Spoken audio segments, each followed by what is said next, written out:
I smell skunk. Okay, I have a story to tell. First things, I need to feed the chickens this cracked watermelon. It is attracting, this is not a watermelon. I need to feed the chickens this cracked tomato. It is attracting fruit flies like crazy. Okay, you'll get a view, I won't.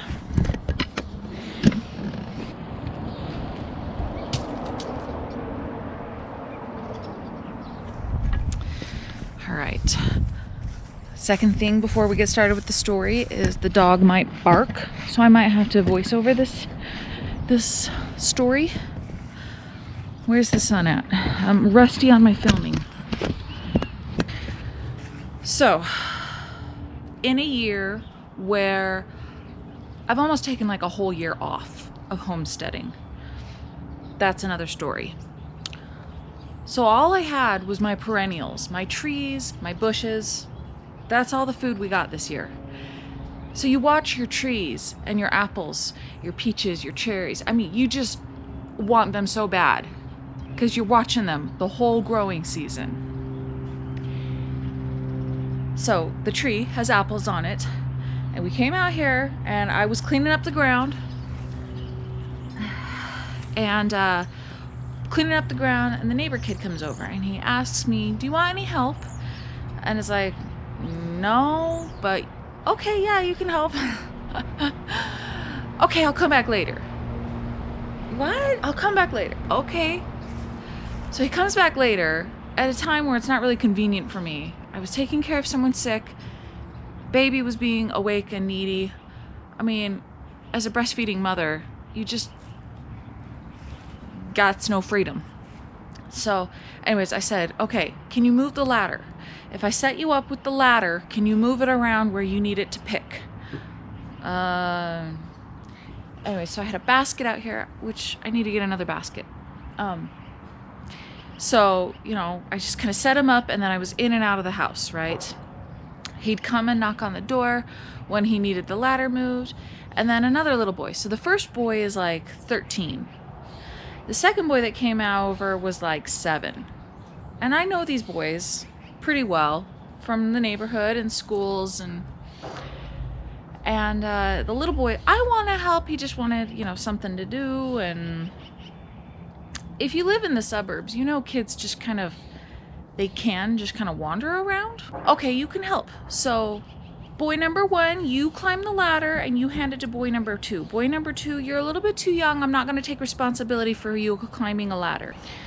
I come back out a little bit later and there's a third boy that we do know who is like 8 or 9.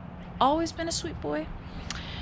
But they were then taking the apples to throw them to the apples up at the top of the tree to get them to come down. I was like, no, don't do that. Don't do that. Don't do that. Here, use this gardening tool to get them down. It was more stress than I can handle after, you know, maybe having a baby, maybe just some of us, I don't know. We have times in our life where our stress level, we're like, yeah, I can handle this. Back when I was working and managing a restaurant, ooh, I could handle stress. 5 kids later. Okay.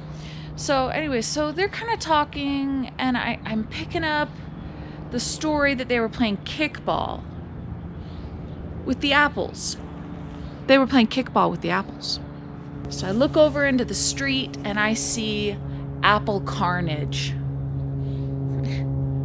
I start getting teary-eyed. I'm trying to catch my breath, so what do I say to these kids? I was like, what? Why did you do that? Oh, it wasn't my idea. Wasn't my idea. Wasn't my idea. It was no one's idea, yet they all did it. So I said, kids, that really hurt my feelings that you did. That really hurt me. No, what did I? Something that really made me sad that you did that. We wait all year for these apples and then you just wasted them like that. Now you could say maybe they didn't, you know, they have worms. But boy number 1, he knows we have chickens. He has chickens. We compost. He composts. We use them, the rotting fruit as fertilizer. His dad does the same thing. These are conversations we had had this afternoon. In addition to that, I had explained we cut out the good parts. There's a worm, but the whole rest of the apple is food. So that was explained. I cried. I took my basket, I went in the house and I closed the garage and cried for about another hour and a half. I also prayed that I could forgive these children for what they had done, prayed that I could physically get over the crying. That's like another third story of preventing, treating, managing, staying on top of postpartum depression. And it did. I was able to, okay, so boy number one, I saw him pretty immediately start cleaning up the apples. I don't know what he did with them, which is a little sad because we could feed them to the chickens.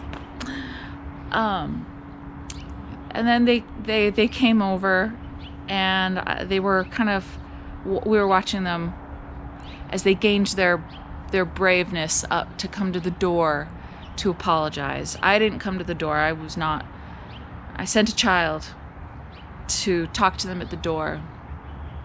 So that's how you make a homesteader cry. That's how you make an urban farmer cry, is by throwing their apples in the road. They did the right thing by cleaning it up and apologizing, and I hope that this experience sticks with them, so that they remember that they made their nice neighbor lady cry. So don't come ask if you can pick my apples and then throw them in the road.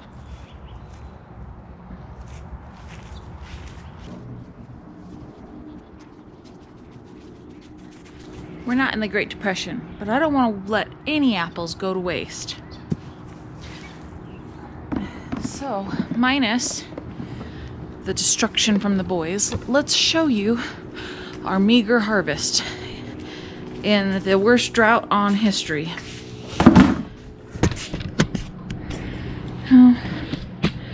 Yeah, it'll be applesauce. I'll take it. All right, so have the neighbors ever made you cry? I should say neighbor kids. Oh, I see another apple. The cutest little apple. So let me know in the comments, how would you have reacted in that situation?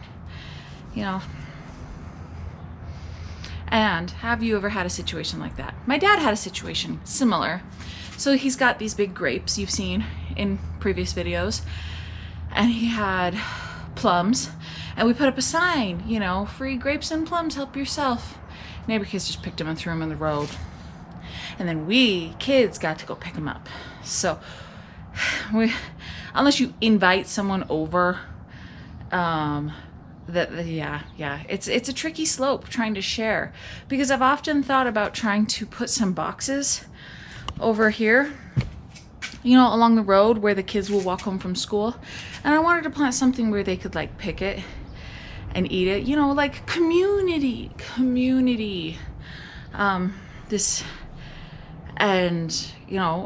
People have warned me, there will be disrespectful people, so you got to get past that, right?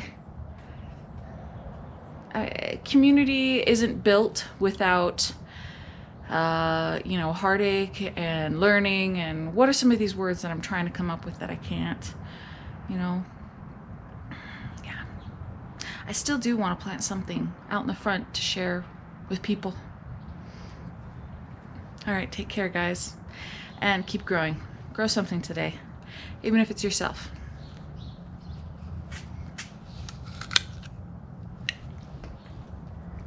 It's sweet, but the texture's all wrong.